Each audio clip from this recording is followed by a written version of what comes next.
Welcome to the Simmons Sporting Goods All Things Hunting Podcast, brought to you by Browning Firearms, the best there is, Realtree Outdoors, Swarovski Optic, Browning Ammo, and Banded Waders.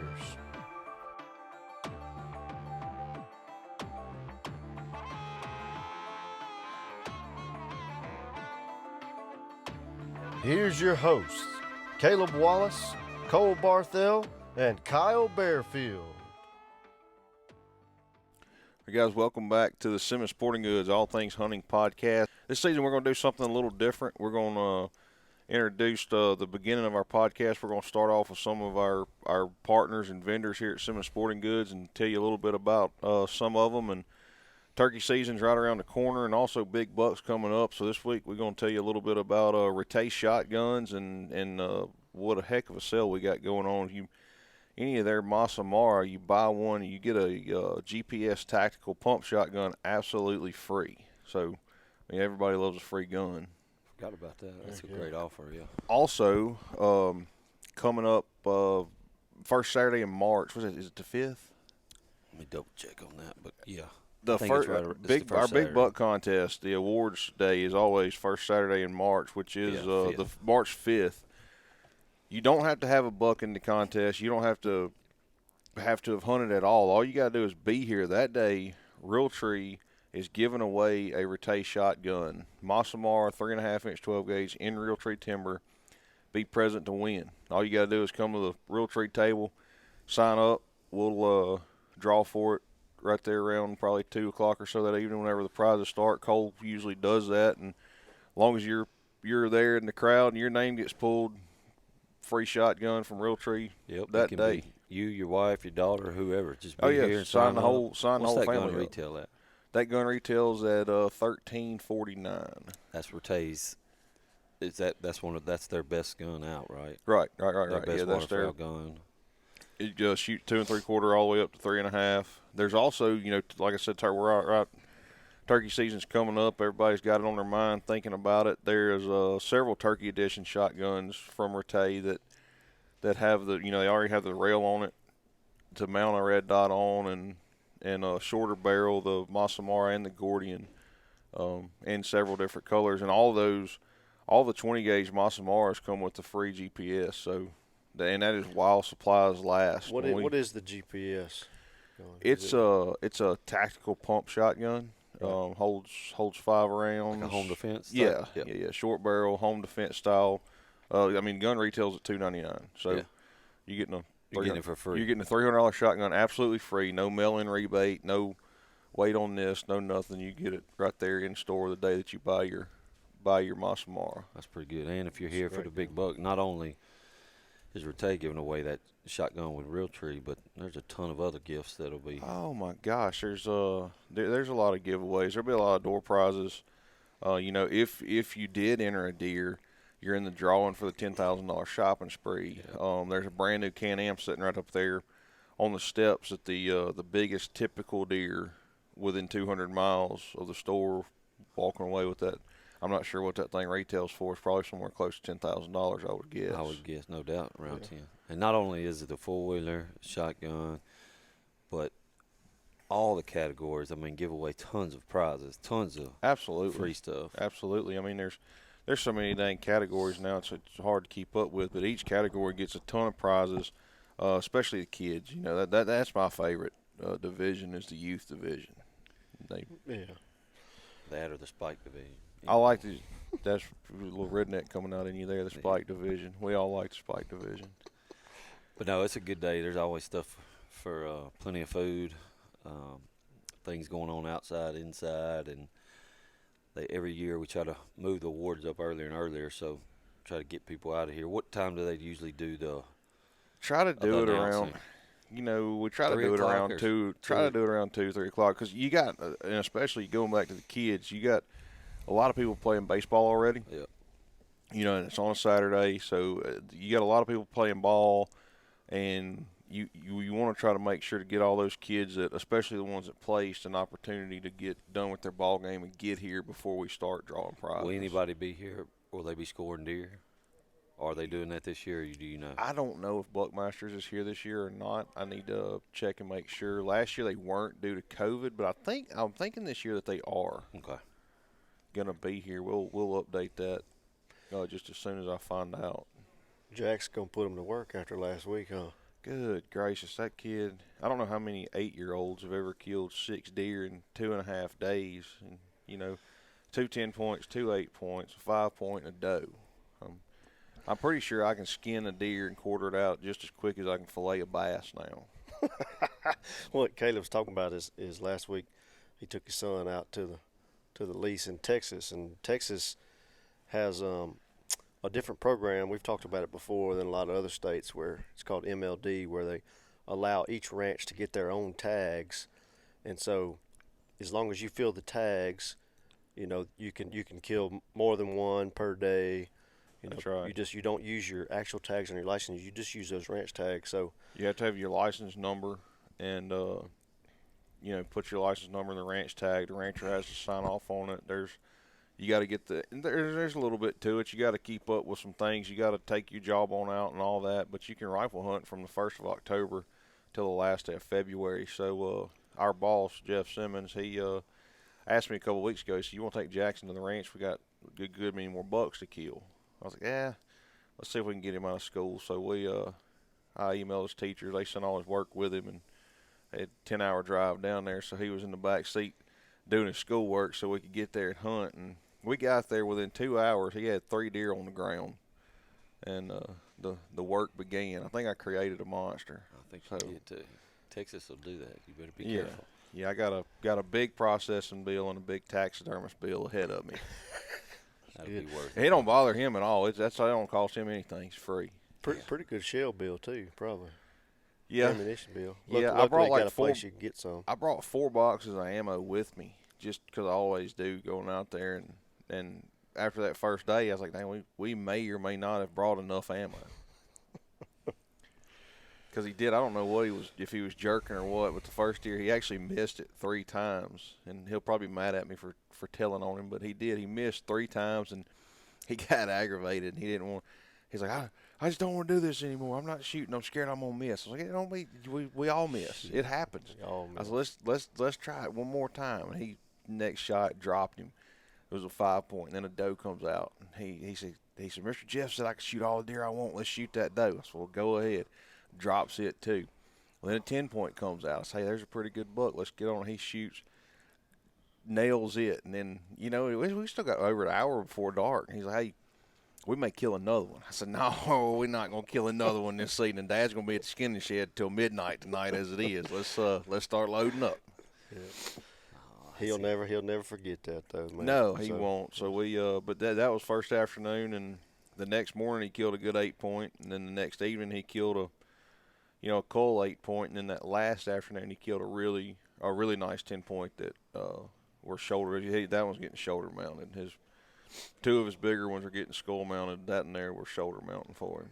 Has he got a shoulder mount already? No, because he just killed his first decent buck. He killed a pretty nice 7 point on our farm Thanksgiving morning, and we're skull mounting it, but it wasn't as big as this 10 point's the biggest deer he killed, and probably the biggest one he'll kill for a while. Yeah, it was a good deer though. Oh, absolutely, it was a really good for deer. sure. The first deer I got mounted, I was 8 as well, but it wasn't as big as the one Jack's killed. And then my dang cousins, when we were in high school, it's hanging in my camp right now in Louisiana, and has a lot of sentimental value to me. And they call me one day, and they're laughing, and we just got your cousin. It's the funniest thing ever. And I'm like, what'd you do? They're like, man, we took one of them deer heads off the wall and hung it up in the woods down there, and we were walking through the woods and act like we seen a big buck. And he shot it. Which one? Oh, that little 8 point. I'm like, dadgummit.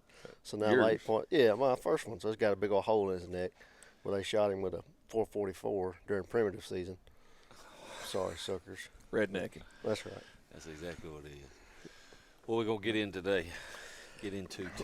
I'm ready for turkey hunting. Ready for turkey season, big time. That's the most fun, aggravatingest, tired. You're tired, you're aggravated, but you can't. Get up and do it every day. I know Kyle. If you're looking for Kyle during turkey season, you better be on a ranch somewhere at a turkey camp somewhere. You ain't gonna find him anywhere else.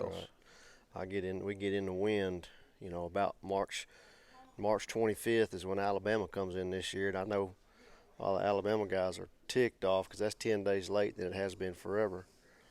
But it's all part of the process to help save some turkeys, and so it's probably going to be a good thing in the long run. But from then, through first 2 weeks of May, we're gone trying to not necessarily kill as many, but just hunt every day if we can. To be honest with you, you've seen it in several states that they've kind of cut back on.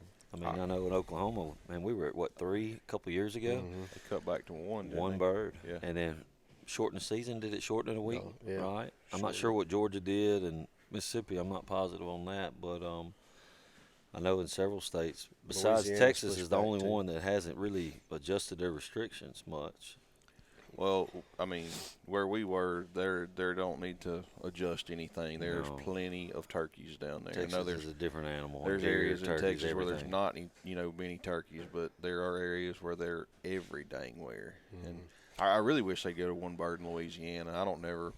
I hunt Louisiana pretty hard, but if I kill my one bird, I'm done. There's not if every turkey hunter I saw last year, if everybody killed their 2 birds, they'd be extinct. There was. In Morehouse Parish, I think the ratio was about 20 hunters per gobbler. Well, it seems like our turkey hunters are growing. Oh, and I got asked this question the other day. Do you think the turkey hunting market or the waterfowl market's bigger? I definitely said the waterfowl market is bigger because of what it costs to waterfowl hunt. Sure. and how you can waterfowl hunt. But all over the country, you turkey hunt all over the country, but I just feel like there's lots of properties. As far as what's growing, too, I feel like, turkey's getting more and more popular. I do, too. But I still think the waterfowl market, and somebody just asked me that randomly. I know that's off the subject, but then I started thinking about it, and I was like, man, if you pay attention to NWTF, and I know that's just one show and all that, but, man, I still think waterfowl is a bigger market than I think so, too. And because if you think about it, everything you have to have to waterfowl hunt and versus turkey, with turkey hunting, everybody pretty much is in a deer lease. So that deer lease, most of them offer turkey hunting as well. Right. You've already got a shotgun, so all you got to have is, some people do a dedicated shotgun. Me, I just put a turkey choke in my, in one of my waterfowl guns, and that's what I turkey hunt with. And so, you got a choke tube and some turkey loads and maybe a decoy or a chair or whatever, and you're ready to roll. Yeah, that's what me and Nicole have always done in the past, is just change choke tubes and go to work during turkey season. But I saw Lindsey Simmons do it a few years ago with the red dot and shot that gun. And Caleb had one last year. And if you've ever tried to shoot a turkey with a shotgun bead way on out there 50 yards, and now even with this TSS shot and stuff, you can shoot him even further than that. Right. When you're trying to shoot him in the head, you're covering up 3/4 of his body. Yep. And this red dot stuff, I'm turned on to it, and I had Caleb put a rail on one of my guns. We still got to finish getting the optic on it and stuff, but I'm gonna shoot a red dot this year. Well, I wouldn't. All these people are shooting 410s and sub gauges. I was against that. 4 or 5 years ago, I thought I had to have my 10 gauge to kill a turkey, and then I moved to a 12, and I was ain't no way I'm moving to a 20 gauge. And our boss Jeff Simmons, he's like, I'm gonna get a 20 gauge that's lighter. I was like, you're crazy. He's like, well, it's TSS, and I think I'm gonna put a red dot on it. I said, well, you're even crazier. And so we get it all put together. He's like, why don't you go pattern it for me? Man, I patterned that thing. I was like, hey, I gotta have one. Right. Because you can adjust the red dot to the pattern. Cause it's not every scope. Right. Not every shotgun shoots dead on the bead. It may be off a little bit, up, down, left, or right, and you can adjust it to hit where you want, to aim how you want. And that TSS it's unreal. If somebody would have told me 4 or 5 years ago that'd be hunting turkeys with 20 gauge with number 9 shot, I've looked at them like they had 2 heads. That's right. Back when that first, when the forums and the grassroots TSS tungsten started, a buddy of ours, Russ Hardrick, he was just reading about it, and so he bought stuff to hand load it. He started hand loading them in green shedite hulls, and we called them Hulk loads. But but then it was number 6 TSS. That's what they were getting But we found out immediately that stuff was the real deal. Now it's it's expensive. Absolutely. But it's not expensive when you compare it to everything else you got to have to kill a turkey or ducks or whatever. I shot a limb with greenheads. Shoot too much TSS. I shot a limb with greenheads with TSS down at Cole's place. I don't know where he was. He wasn't there, but we were. I took care of that. I forgot about that. Yeah, we took care of that for him. Yeah, I was just being nice. Good friends. That's what good friends are for. Just being nice. Duty calls, work calls. We got to be somewhere else. We can't always hunt every day like some people. So. Come by Simmons Sporting Goods and check out the new A5 semi-auto shotguns from Browning, the best there is. Now back to the Simmons Sporting Goods All Things Hunting podcast. That's all right, though. But yeah, so the TSS done getting kind of off. We're off the turkey subject here, but while we're on TSS, most of the waterfowl loads are like a 40, 60, like is it 60% TSS, 40% steel? Other way around. 40% TSS, 60% steel. So I shot some of those. I mean, it's pretty impressive. Really is. People that if you don't know what TSS is, or tungsten, it's you have lead, you have steel, you have bismuth, and you have tungsten. It's different alloys. Well, TSS weighs like 1.8 times heavier than lead. It's more than double the weight of steel. So what you can do is you can shoot a lot smaller pellet size and have the same weight, the same penetration, that you're getting. So you can get a lot more pellets in a shell. So when we're talking about shooting turkeys with 7 and 9s, normally 10 years ago, number 5s came out for turkey hunting, so maybe a little older than that, but 10 years ago, number 5s were real popular. Right. Well, now, these number 9s are hitting as hard as number 5s, but instead of having 100 pellets in the shell, you got over 300 or 400 pellets in the shell. So you got a lot more chance to hit that turkey in the head, basically. And I've seen some patterns at 60 yards that, I mean, you can cover up the whole dang pattern with a beach ball. Right. So it's impressive. It really is. We've shot, when Russ started hand loading all these shells and stuff, and we built a target trap because TSS was so expensive. We would shoot into the trap. We were trying to catch those pellets. I've heard people doing that to reload them. So we got a chance to shoot them through a lot of different choke tubes. And what we found, for some reason, and you'll have to do your own testing on this, is that a more open choke tube than you would think actually did better with TSS. So we weren't shooting these real tight constriction turkey chokes. We were actually backing off and just shooting a full, like an extended full duck choke was performing better. But now, as these companies figured that out as well, Carlson's and Kicks and everybody else, they've adjusted their TSS specific choke tubes to shoot better. See, I'm shooting the Pattern Master Code Black Turkey in mine, which is a lot of 20 gauge. People that's got 20 gauge, they want the tightest there is just 555 constriction. Mm-hmm. I think mine's either a 565 or 570, and with that I mean, you don't want it any tighter because it's really, really good pattern from 25 out to 60 yards. What would you say y'all's number one turkey choke tube has been over the last couple of years? Man, as far as I'd have to look at turkey choke, because we look at look at choke tube as a class. Yeah, you probably don't see it. And I mean, our top selling choke tube by far is Pattern Master, but for turkey, you got some people that think they have to have, if they don't have an Indian Creek in their gun, they're not going to kill a turkey. Right. And then I'd say Jeb's is probably a second favorite as far as turkey goes. Turkey-wise, and then yeah. Pattern Master is still a popular one for turkey. And then Carlson's, now that with TSS being such a hot thing, Carlson's has a TSS tube. I mean, a lot of people think, you shoot TSS, you got to shoot it, which that's what that tube's made for, is TSS. But there's other choke tubes that work just fine with it. That's right. And this TSS isn't a license to say, hey, let's shoot them at 80 yards. But because I don't know of one turkey hunter that doesn't want to get them to just like 10, 15 steps and still kill them right. man, I think it's just like I don't tell people to wait till a deer's 107 yards to shoot at him with a crossbow. You're right. But you can kill him. We won't get into that yet. That'll Caleb come seen later. himself do it. I did. Cole's like, I don't believe you. I was like, I don't believe myself, Cole, but I'm sitting here looking at it.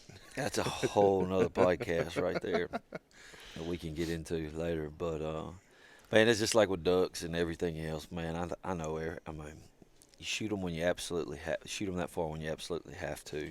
And as far as all this gear, the TSS isn't the only thing to shoot. I know a lot of, I shot heavy shot the Magnum Lens for a long time, and it was hard for me to get away from it because it was, I saw some turkeys die at 60, 70 yards with that Magnum Lens. A lot. Winchester Longbeard's a good one. There's, Federal, was it Grand Slam or whatever? And then, so you got there's guys, a lot of good. I've been in here before, and you got guys that come in here that won't even, I guess it's the older generation, don't even give a dang about that TSS. And all they want is this right here. There was guys there duck season asking for it. Every year, I love it. You'll see guys like walking up and down the aisle that's got all the lead shotgun shells and walk up there, sir, can I help you? I'm looking for turkey loads. Oh, they're all over here. Oh, I don't need none of that fancy crap you youngsters use these days. I just want some high brass number 4s. They're like, I've been killing them. I was killing them before you was born with that. And I'm like, I love that. Them old Remington Nitro turkeys. Heck yeah. It's true, though, and they're right. But, I mean, main thing, advice I would give is find something you're comfortable with, pattern your gun, know where it's shooting, and stick with it. And, there's a lot of different combos as far as guns, dots, whether you do shoot a red dot, don't shoot a red dot. Choke tubes. There's some, you can kill one with a factory choke tube just fine, First turkey I killed I was 16 years old, and we're not going to publicize this, but I was probably sitting in a box stand because I didn't know no better on my deer lease in Louisiana. I called him. He come right down. I shot him with a modified choke and dropped him stone dead in his tracks at 30 yards. But one thing that I will recommend, and it's what I'm doing, is get you a turkey-specific shotgun. And like we talked about earlier, we've always in the past just taken our duck gun and turned it into our turkey gun, screwed choke tubes. But even if it doesn't have to be an expensive shotgun, however, I will recommend this. You want, if you're going to buy a shotgun tomorrow for turkey hunting, you want the shotgun with the best trigger in it money can buy. Because like deer hunting, you won't think you'll miss a turkey, until you miss a turkey. Mm-hmm. And it can happen a lot. And a lot of times it's and I do it, and I try to tell myself I'm the world's best about not flinching with a rifle. But I will flinch with a shotgun. If the gun, I've seen, we film a lot. Yeah. So you can see when he's dead on that turkey. If you're especially filming over the shoulder, you can see the turkey in the background, and you can watch his finger, and you can watch him pull, and boom, and you're like, dang, my gun's not shooting right, or my choke. No, that's you. You flinched a little bit, and so we're shooting. Me and Cole are shooting the Browning Maxus mostly at turkeys. We shot the A5 some, but the Browning Maxus and the Maxus 2 has what they call their lightning trigger, and it is the best trigger we've ever shot in a shotgun. And you don't really notice it, when you're shooting it. But then when you go grab your buddy's gun and try to shoot something, you'll feel the travel in those shotguns, in another shotgun. And that lightning trigger is just really crisp, and honestly, it'll help you kill more turkeys, especially when they get close. With turkey hunting, if he's out there 40 yards, 35 yards, your pattern's a lot bigger.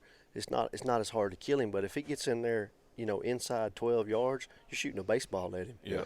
If you're trying to hit him in the head, you got to really bear down, to do that. Well, let me go right back to that flinching. You can really tell a guy who flinches too, and I've seen it numerous times from the duck blind, is you got a cripple out there that's not too far, and you'll watch that guy shoot. Most of the time it's the first shot. You'll watch him shoot that cripple the first time. And you can see where your wad is on a cripple out there. And if he misses by this much, he's a flincher. I've done it. We've all done it. Don't get me wrong. But then that second time, you can just, And then if you did it, the second time, man, I've got to hold really on. But you don't think about it, and you're like, man, it's just human nature to flinch a little bit. That's right. Well, you slap a shotgun trigger instead of, right. with the rifle, you're still, you're and with the duck, you're not as worried about it because a lot of times you got another shot or two at at a duck. So one other thing about the red dot, when you are looking down through a red dot, it almost puts you back in that mindset like I'm shooting a rifle again, so I got to squeeze the trigger instead of slap it. I'm always buying new shells and taking them and trying them. I'm a stickler about shooting my stuff like Caleb talked about, seeing it work before I take it in the field. But I'll tell you what I'm shooting in a minute, but I want to hear if y'all shot any different things you want to try to shoot. I shot just about every TSS we carried last year, and I mean at a target. And from Federal Apex, Kent, Heavy Shot had a TSS, and all of them were very impressive. But the Federal number 9 was it did absolutely the most impressive pattern. So I'm gonna stick with it. And then we have we got some Browning ammo coming, some 7.9 blend TSS. I'm gonna have to try it and what I'm shooting. You can only kill them so dead, but I've kind of I like playing with the stuff, so I'm going to have to shoot it and see what it looks like versus my other targets. Right. That's what me and Cole shot last year was the Browning ammunition, the TSS tungsten 3.5-inch loads, and they had two different loads. They had a 7 and a 9 and a straight 7. Mm-hmm. And we got more straight 7 this year. Yeah. So we may be shooting more straight 7 this year. I want to take that back. I love both of them. We killed turkeys way out there with both of them. But in my mind, thinking about TSS, there's plenty of pellets in a number 7. Oh, yeah. So I want as much weight as possible. That way, if I do have to shoot one out there 65 yards or 60 yards, I want that kinetic energy. So I like the idea of shooting a straight 7 better than a 7 and 9, unless I'm having to shoot one real close.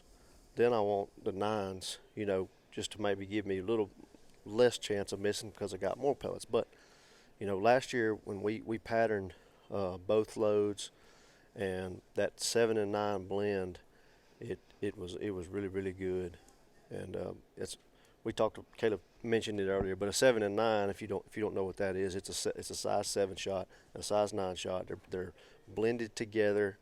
The engineers at Browning Ammunition have figured out the exact weight and ratio of how many of each one to put in the shell to make it, the best. Yeah. And it gives you the best of both worlds. It gives you the heaviness of the 7s and more pellets than the 9s together to kill that turkey. And there may be some more to do this. Federal actually does an 8-10 blend. I've not shot any of them, but they do. I hadn't shot those. Y'all carry them? Mm-hmm. We got some down there right now. You sell a few? Yeah. Okay. I hadn't even seen the box. As far as selling, straight number 9s outsells everything. I guess that's kind of what the hype, the buzz is a straight number 9. And so that's what people mostly are looking for when they're looking for TSS is a number 9 shot. And that's what anybody that follows the turkey hunting forums and all that, and which shells are producing the best and getting the best numbers inside a 10-inch circle and all that, those guys are shooting number 9s because they're like, man, I got 500 pellets inside a 10-inch circle. You can't do that with something smaller, with a bigger shot size because there's not as many pellets. And so that transitions over to the sales in the stores as well. But you got to figure out what you want to do. Do you want a lot of pellets, or do you want a little heavier, give you a little bit more extended range? Right.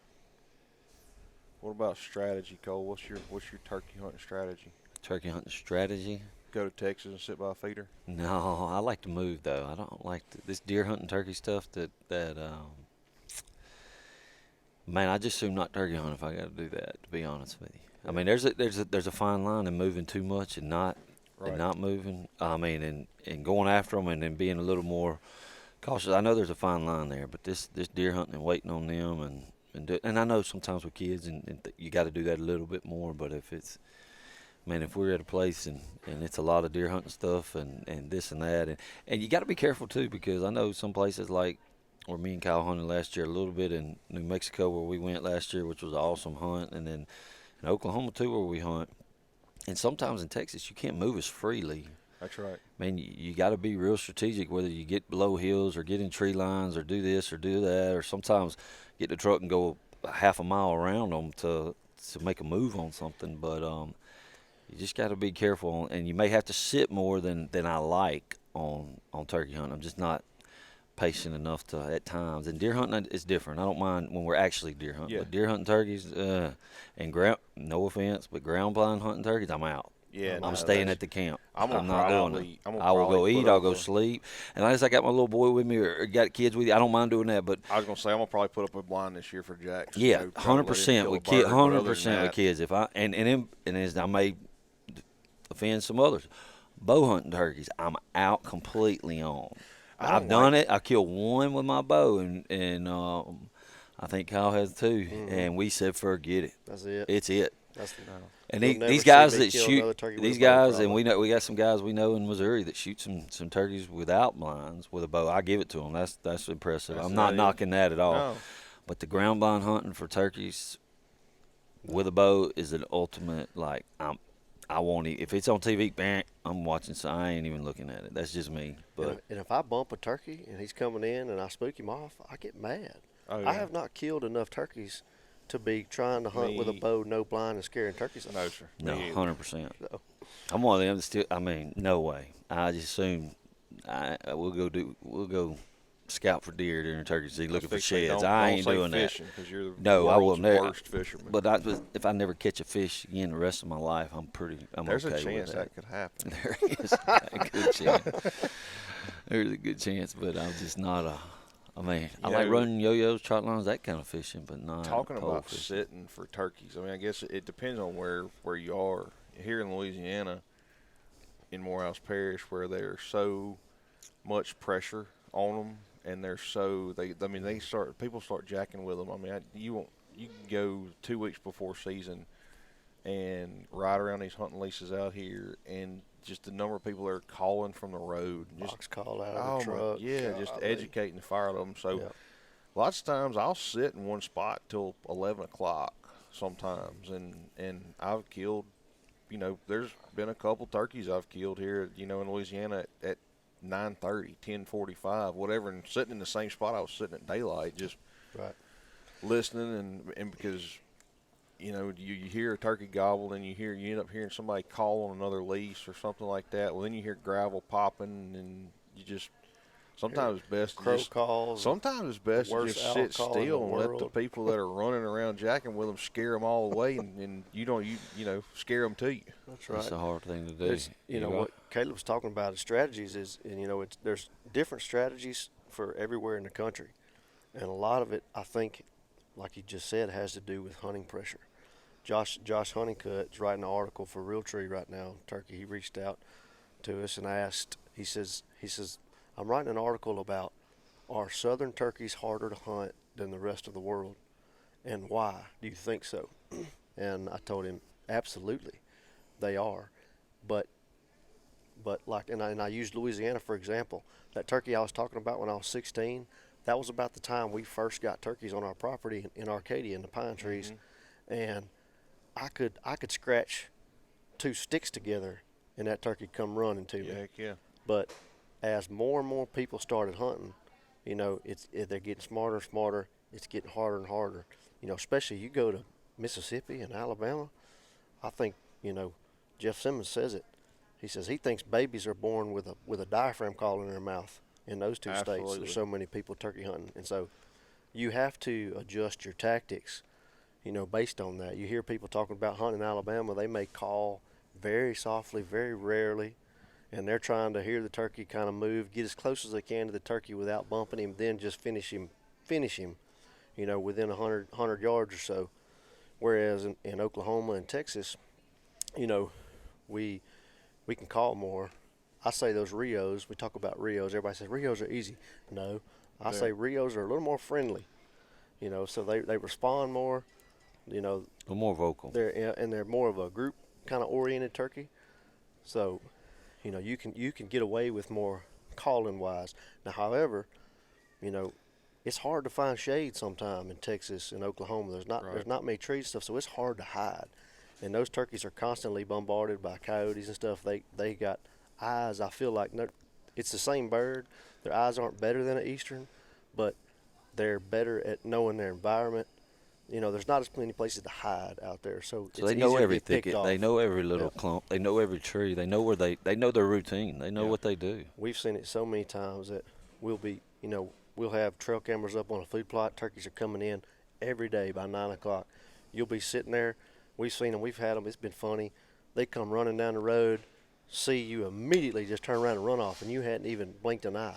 But he mentioned something a while ago, and he just touched on it with the shade. Man, how many times when you got a bird coming and you got this and that, and you got to sit down in a hurry, more important than anything to me is get your butt in the shade. Yeah. You can't have no sun glaring on you. I don't care what you're wearing. Anything, man. You just got to get to where you can hide, especially when that bird, they can just. Well, we got into that last year. Kyle and I were in Texas, and turkeys, I'm sitting kind of in a set of bushes, and Kyle's in another set behind me, and he's calling, and the turkey's coming, and he's coming running basically, and I'm getting ready. Well, the turkey starts veering more to Kyle. Well, he texts me. He says, "Hey, hit your pot call or something," so he'll kind of get his attention so he don't come to me. And I did, and when I did, Kyle said he looked over at me and he says, like, you had a spotlight on me, and that I hit that call. That turkey looked at me one time. He was gone, son. Yeah.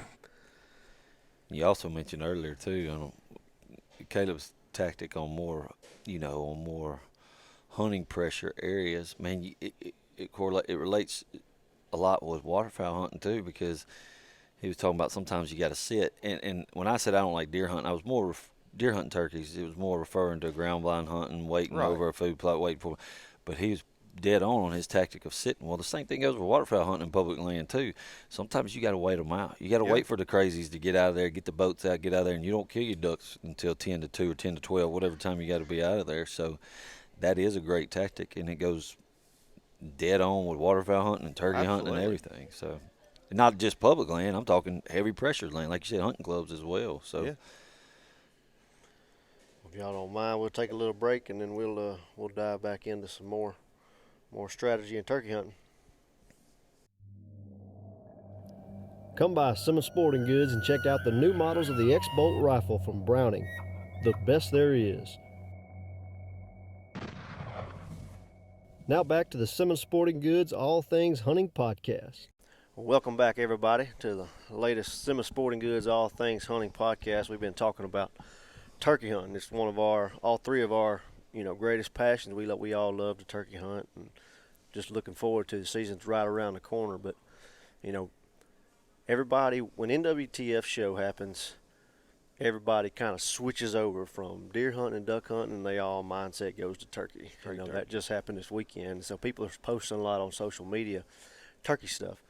And I saw something that I thought was just crazy, and it started making me think about old turkey stories. But I don't know if y'all saw this. Did y'all see on Primos's social media page? It was a hunt with Brad Ferris and Troy Ruiz, and Lake Pickle was filming.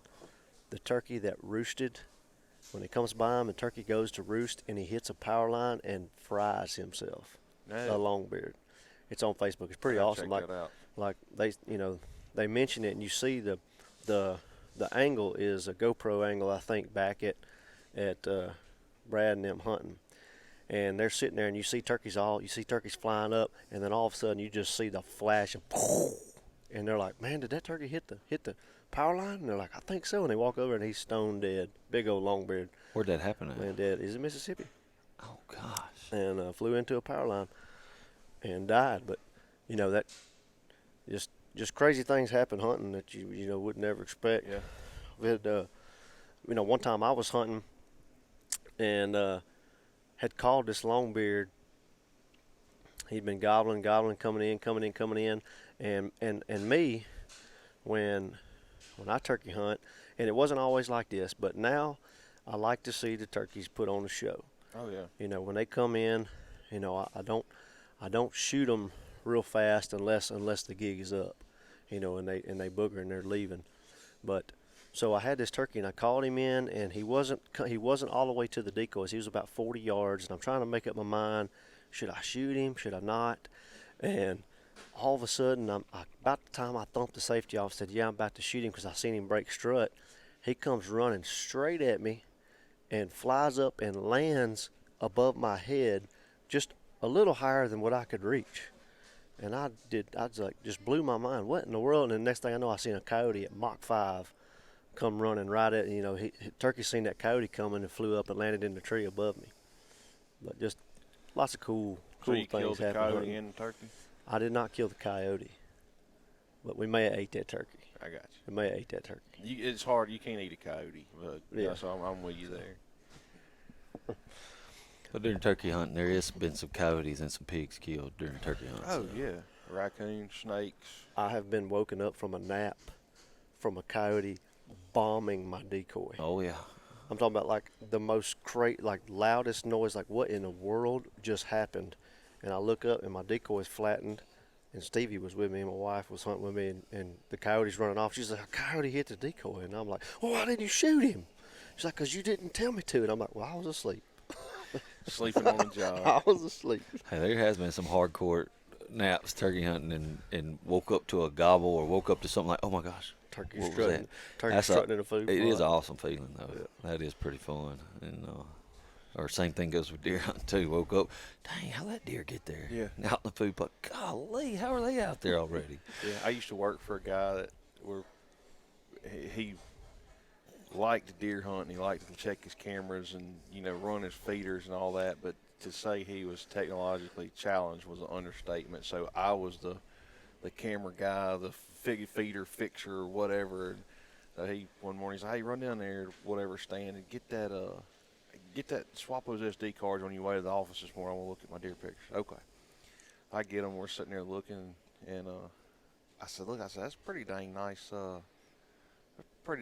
deer right there. He said, when was that? I said, it's Saturday morning, 7:15 a.m. He said, gosh, dog, I was in the stand that morning at 7:15. Yeah. I ain't seen that deer. Yeah, I've heard that. He must have been asleep.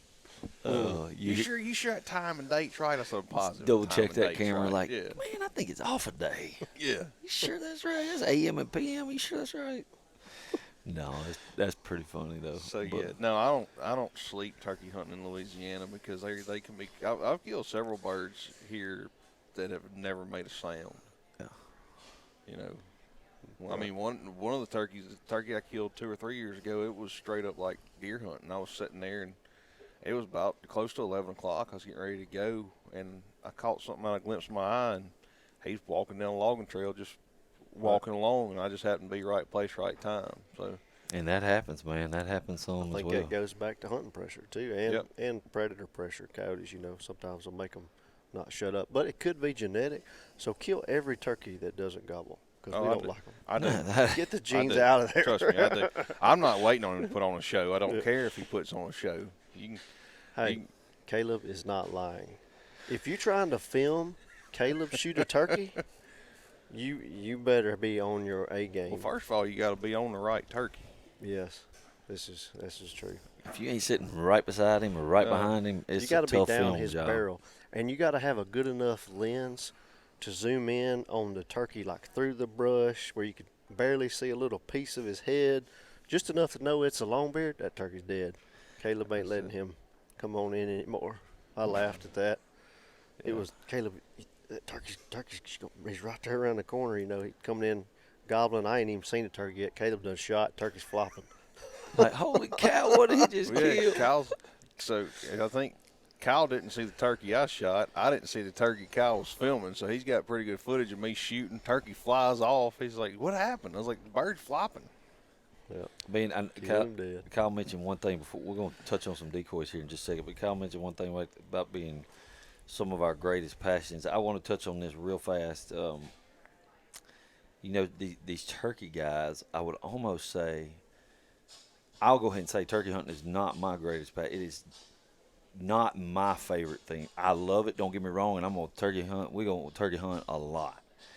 I mean, a whole lot, especially the month of April, with exception of maybe Easter weekend being gone. I mean, we'll be turkey hunting all, and then into May as well, and a little bit March, but more April and May. But I love to deer hunt first and then waterfowl, then turkey hunt, matter of fact. But I would say that these turkey hunting guys, there's a cult following that's like no other. that's exactly where I was going with that. Yeah. That I would say that, man, you got your hardcore whitetail guys, your hardcore elk guys, you got your hardcore waterfowl guys, but man, some of these turkey hunting, and don't get me wrong, I love it. Don't get me wrong, I love the turkey hunt, but it is, if I had to pick one, I'm still picking deer, then duck, then turkey, in that order.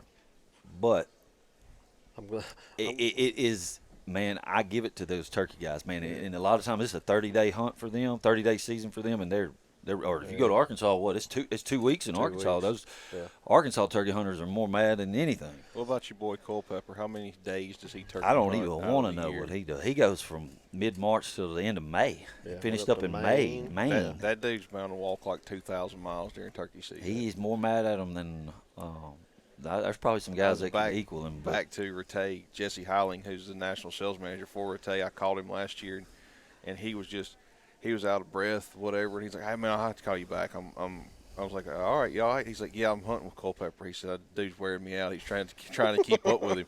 I talked to him a couple of days later after he got home. I was like, "Well, how are you hunting?" He's like, "Man, it was an experience, to say the least." He said, "We killed some birds and got on some birds." He said, "But he said every muscle and bone in my body is sore." He said, "That dude crawls, does the limbo." He said, He said, "You'll see like the thickest of briar." They were in Mississippi, so pretty thick cover. He said the thickest of briar thickets. He said he'll just roll right through there and not make a sound. And you're trying to follow him and do the same thing. So. Talk about crawling, doing what it takes to kill a turkey, and Philip and all of us, we're cut from the same cloth. We're gonna kill a turkey, no matter what it takes to kill that turkey. If he won't come to call, we got to crawl up there and cut him with a knife. We're gonna crawl up there and cut him with a knife. As long as it's legal, we consider that fair game to kill a turkey. Scoot and shoot, whatever it takes, we're gonna kill him. I stay out of social media arguments, but there was one that developed last year that was directed at footage of mine, of me killing a turkey with a scoot and shoot, and a page asked a question, purposefully trying to get these cult following turkey hunters all riled up. What do you think about the reaping method of killing turkeys? And it got some guys, and they were dogging Mojo and this and that, and about how it's too easy to kill. It just got me fired up, and I normally don't. But what really got me fired up was the one guy that was chirping the most. I looked him up on Facebook, and I realized that when I killed my first turkey, he wasn't even born yet. Yeah. And I'm not that old, but he really got me fired up then. So then at that point, I gave him my pitch, and come back and gave him a big long comment about, turkey hunting, the laws. The states put a limit on turkeys. Dead is dead. It don't matter if you call him in and he does the strutting and the whole deal and gobbles on the limb and, the traditional ancient turkey hunting, or if, like we said, you crawl up there and stab him with a knife. Dead is dead as far as the state's concerned. And he was saying that the reaping method is killing too many turkeys. So as long as you're obeying the rules and following the law, no, it's not killing too many turkeys. If you got a turkey tag and you for that state you're in, That's right. They put a limit on it for a reason. I mean, you talk about methods. I killed my first turkey by a feeder in Texas because you can, in the state of Texas, it's legal to do it. And we got to Jeff's camp down there. I was senior in high school, and he was still doing some commercial hunts, and he had a group of guys he was taking that evening and taking them to the airport. And he told us, he's like, "Look, if you just want to go sit somewhere this evening, you can go up here behind the camp. Here's your box call." He showed me how to use it. I still got that box call. He showed me how to use it. He said, just go up there and sit down, yelp a couple times, just kind of sit still, and, one may come, one may not. And he said, then in the morning you can go with me. I'll call you turkey up. And I said, we came out there. I said, heck yeah, I want to go. So I said, what about that feeder down there? He said, all turkeys come with feeder. He said, we don't hunt like that. We don't do that. I said, okay, yes, sir. He takes off. Where'd I go? Straight to the feeder, son. Feeder goes off. About 15 minutes later, here they come. I picked me one out, busted him. Bam. Yeah, he gets back to the camp that night. I got a turkey laid out on the porch. He looked at me, said, "You want that feeder, didn't you?" I said, "No, sir, not at all." He said, "Don't lie to me, Caleb." I said, "Yeah, I went to the feeder. That's exactly what I did." No, I feel strongly about it. Don't tell other hunters how they're supposed to hunt. Everybody hunts different. Everybody has their own way. Enjoy it, love it, but don't get on social media claiming that the way you do it is the best, because that ain't right. Decoys. I got a lot of people that I know a lot of people that don't use decoy, and good for them. I need every advantage I can get. That's I mean, I put a decoy out just about every time. Yeah. And sometimes they work against you. Sometimes you put a decoy out, turkey will see it, and he'll go the other direction. You just never know what mood or what the deal is. But however, decoys over the past so many years. I don't know if you go back. I can go back to the ones me and my granddad used to hunt with. Delta was the brand, and even Flambeau, just a little foam, ugliest decoy in the world, killed a bunch of turkeys. But now, it's life size. It's like having a mounted turkey. Most of them, between the Avian X and Dave Smith, even the cheaper lower end decoys are so much more realistic than normally what you've had. It's unbelievable. Wicked Blend from Browning, the ultimate in waterfowl ammunition, featuring the Wicked Wad system, aerodynamically stabilized for greater downrange energy and extra knockdown power. Loaded with precision bismuth and plated steel shot that delivers high energy retention with consistent tight patterns for cleaner kills and easy retrieves. Wicked Blend from Browning, the best there is. What's y'all pitch in and talk about some of the decoy methods or it correlates a lot. I know I've referred to waterfowl a bunch, but it's the same thing. When the duck wants it, when the turkey wants it, it don't matter what you got out there. That's right. When they're coming at that certain time, and just like when that buck in the rut or whatever, and when he wants, when that animal. But that's the easy part. But the majority of hunting's not like that. You got to be able to get them when they don't necessarily, when that duck doesn't really want to come in, but you can kind of get him, force him to come in, or the turkey the same way. You want the best equipment for when it's not prime conditions. When it's prime conditions, we can all kill ducks, deer, and turkey. But what about the guys? I mean, to be a better hunter, you got to kill them when it's not prime. Yeah. Or those cloudy days, or those whatever days, or when they're not doing touch, or they're a little weary of decoys. That's when your equipment matters more. I've had good luck with a fanned out Jake decoy in an opening in a field or something like that here in Louisiana, because you'll draw that long beard. He'll come running in there and try to fight. Mm-hmm. And I've killed a few birds like that. So I like to use it. I like the scoot and shoot. If there's one area I hunt out here it's a pretty big open field, and if I'm over in the tree line and I see the birds down the field 500-600 yards, I make an ease up and wave that fan on that scoot and shoot and get their attention. And sometimes I may as well have waved the orange flag at them. Yes. They turn the other way, but sometimes they'll come running too. We've had them come in, and if they even see a decoy, gone, and like, holy cow. So filming from Mojo and trying to promote that scoot and shoot decoy, we made a substantial effort to try to kill almost every turkey with that decoy for footage purposes. And what we found out is, the people that say that turkey kills too many turkeys, they always gonna come running. That's not true.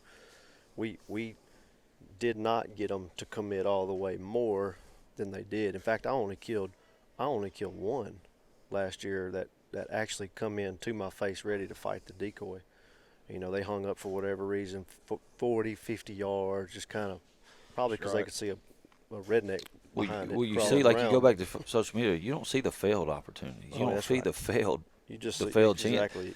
You see the ones that are legit. The best of the best. That's when the scoot and shoot first came out, talking about seeing somebody behind it. And I'd been hunting a bird that he'd stay hung up out in the wide open. I never could get him.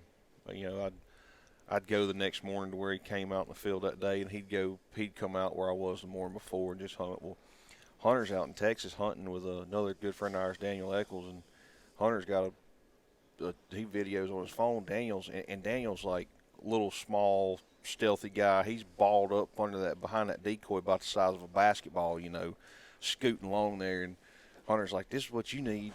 to get that turkey, you know, you sneak up on him like that. I'm like, I'd have to have an ostrich decoy to hide behind. He can't ball up like that. We got a lot of big friends, including Caleb, muscular friends. You know what I mean? That's it. That's what I'm talking about. Right. Big friends. That's right. And we put them through some mess, I'll tell you, and they'll just be looking at us like you can just tell what they're saying. Last year, mad. Kyle's, you know, we're in Texas. Kyle's like, hey, we need to go about 500 yards this way, and he said we've got to be as quiet as we can, and he's like ducking limbs and going through brush and stuff, and I'm behind him looking like a gosh dang ogre, stepping on stuff and breaking limbs. Fell one time. Hey, we did it though. We killed a bird though. Dang right. And we got in there undetected, and it was tough because what Caleb's talking about is where we wanted to be when we could see it about 400 yards away. The dang turkeys were already there. Yep. And so we had to get in there with them without boogering them, and we did.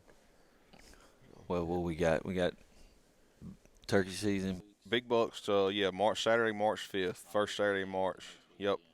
And like I said, come on out. It's a heck of a display. You'll get to see deer horns from all over the dang place. I'm gonna bring the 200 from Oklahoma. The kid, I'm getting him back next week. I'm gonna bring the one.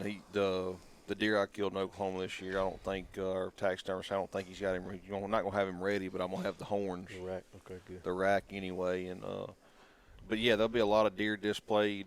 You know, and a lot of the really nice deer from right here in the state of Louisiana. You know, and not far next door there, Mississippi, Arkansas. You know, Oklahoma, Texas, Kansas. If you like big deer, that's the place to be. March 5th is see that, and then don't forget to go to the Realtree table for a chance to win a Retay shotgun. You got a really good chance to win something while you're here with all the prizes given out, and especially the gun, the 4-wheeler be for whoever killed the biggest deer, but you got the gun, you got the $10,000 shopping spree, and several other things, and the prizes being given out all day through the mic. Somebody calling your number, calling your ticket. If you entered a deer, you want to be here. You do not want to. You don't want your buddy to call you and say, "Hey man, they just drew your name for the $10,000 shopping spree. You're not here." What was it last 2 years? Maybe 3. First. I think 1 year it took 3. It usually sometimes it takes 4 or 5. The first one. And that kind of builds up excitement. I kind of like that. So if you're not, I'm just telling you, you need to be here to have a chance to. I don't think. $10,000 is a lot of guns, a lot of scopes, a lot of deer stands, a lot of anything you want. I know you're going to throw deer stands in there.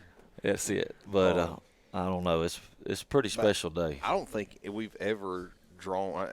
I don't know that in the history, as long as I've been here, if we've ever had the first name that was drawn be here. And, you know, the same thing with if you sign up for the shotgun giveaway with Realtree and Retay, don't leave before we draw on that. No, what we draw, we drew 2 or 3 times for that last year. You're right. Yeah. So. And on the $10,000 shopping spree, if you're not familiar with how to be eligible for that, next year, if you kill a deer, it doesn't matter where you kill him in the country. If you come enter him in the big buck contest, you're eligible to win that. That's right. That goes in a draw, and it don't matter if it's a spike, 4-point, 200-inch deer, as long as it is a free, open range, no high-fence deer. As long as it is a legally taken open range buck, you are eligible for the $10,000 shopping spree drawing. Yeah. Jackson's gonna make you take him hunting before January 31st. Luckily, he is ineligible because I'm the general manager here, so that's a little contest fraud would come into play there. We don't want to do any of that, but he'd have 4 or 5 entries. Oh yeah. Oh yeah. man. Now I'm not saying he may not want to bring. He may have his up on display up here. If you want to hear a really good hunting story and some maybe stretch the truth and that sort of thing, and how deer was running. He talks like he's about a 30-year-old. Oh yeah. He'll quiz you. Yeah, you want to come Smart boy. You want to come hear some stories? I may just set him up for entertainment with his horns, and he can tell you all about his hunting trip to Texas. Be a good one. I'm looking forward to it. You want to close this out, Caleb? Yeah, we'll close it out, guys. We appreciate y'all listening and watching, and don't forget March 5th, Big Buck. Come eat, hang out, listen to some music, see some deer.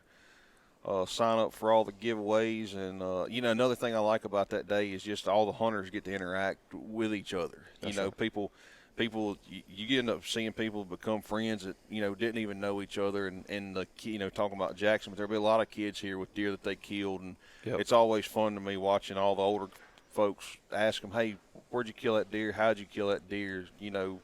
How long have you been watching it or whatever, and then hearing all the stories, it's really entertaining. So y'all try to make it out Saturday, March 5th for Big Buck, and thanks for listening. We'll catch y'all next time. See ya. Thank you. What is it that distinguishes the best? A wanting to defy reason, disrupt industry, and captivate the imagination. To be better, you should look further, dream bigger. Aspire by Bandit. Superior.